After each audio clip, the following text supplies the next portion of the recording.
Well, I'll tell you, it's awesome to have this man with us as they finish up their 15th season. It is Steve Wilkos that you can catch right here on AZTV7. And he's taking a break from, of course, getting ready to finish up the season. And Steve, we got to mention that the last couple of seasons have been talking about what you have a huge background in, and that's law enforcement and solving mysteries, solving crimes. And that was really important of what you wanted to do as you go forward with the show. Let's talk a little about that. Well, it's exactly what you said. When I look back at my life and what I feel I am as a career, it's still a policeman. I don't feel like I'm a talk show host. I feel like a policeman. And what I've always said, what was a great concept with the show is, the audience, the people at home kind of dictate what we're going to air. And, we did some stories where we did help people solve some crimes. Then we did stories about people that were wrongly imprisoned, that were found guilty or were coerced into taking plea deals where they were innocent, but they ended up serving 15, 20 years in prison. And so let's talk about the new thing going on, because you actually, during the pandemic had to pivot a little bit, not having the studio audience there, and you continue to pivot where you guys, went to doing Zooms and solving, the crimes and talking with people to now getting a little bit of the audience back in. How was that? How was the transition for you? Well, not having an audience was tough, and let me say, going back through the years, when we started the show in Chicago, I went from the Springer show just to my own show, so we moved right next door in the studio. Well, in Chicago, you have these great audiences. You have a lot of tourists in Chicago, and you have a lot of energy. When we moved to Stamford, Connecticut, we still have an audience, but it's not the same because you're drawn from a much smaller market.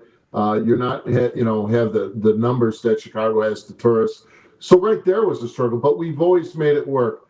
Then when the pandemic hit and you're doing a show in an empty studio, it's really tough because if I'm making a good point or making a joke, it's crickets. There's, you're not getting the feedback from the audience that you would, even the people at home are watching. You don't know if something's hitting or if it's missing. So that was a big adjustment. But then you do it for so long, and then that becomes what you're doing, because now 2 years. Now, a couple months ago, we were allowed to have 25 audience members, and that really helped, and it felt great. Well, then Omicron came, and we're back to no audience. I don't know if we're having an audience this week or not, but we're going to finish taping at the end of March, and I'm really hoping that we have an audience again, because it's so much better to get some kind of feeling, some kind of reaction when you're doing these hard-hitting stories. It's really hard to do the show in a vacuum. Yeah. But can I say, Steve, that it actually showed you in a different light, showing that you are a real talk show host, showing that you really care about these people, because having the audience there does it.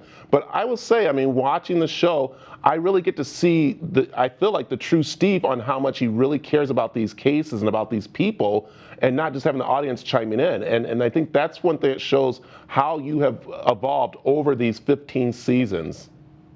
Well, I think you're making a very excellent point. When there's no audience, sometimes I think you can connect on a deeper level because you're not distracted. You're not, having people screaming out and doing those things. So you do probably, can concentrate and focus a little more and have a little deeper connection with the guests. Just like when I was a policeman, I really wanted to do some good. I really wanted to help people. And I'm not trying to be corny or cliche. When I put on my uniform and my badge, I wanted to get the bad guy. Nothing gave me more satisfaction than helping someone saying, "Thank you, Officer Wilkos." And it's the same thing with this show. When I did the Springer show, it was silly. You weren't helping anybody, but it was just a fun, entertaining show, and I had a lot of fun on it. The show's completely different, and there's a lot of satisfaction. Like, I was just in Florida visiting my mother this weekend, and we were out in public, and people come up and they're telling me, we love what you're doing. Keep doing what you're doing, and so to me, to transition from the Springer Show to my show and get the type of reactions that I get when I'm out in public. It's very gratifying. I like it. I know we got to wrap up here, so I do have a quick question. Do you still talk with, of course, Jerry? I mean, he's a judge now, and we have him on our station also. Do you guys still talk a little bit here and there when you get a chance, or?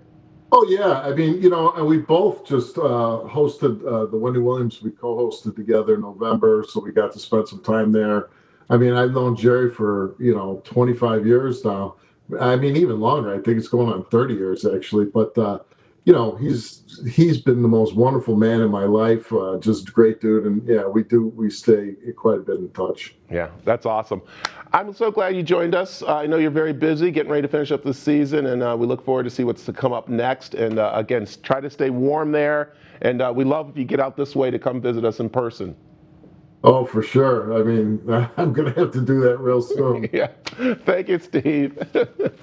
And of course, you can catch Steve Wilkos right here on AZTV 7. Check our local listing for it. So thank you, Steve. Thank you.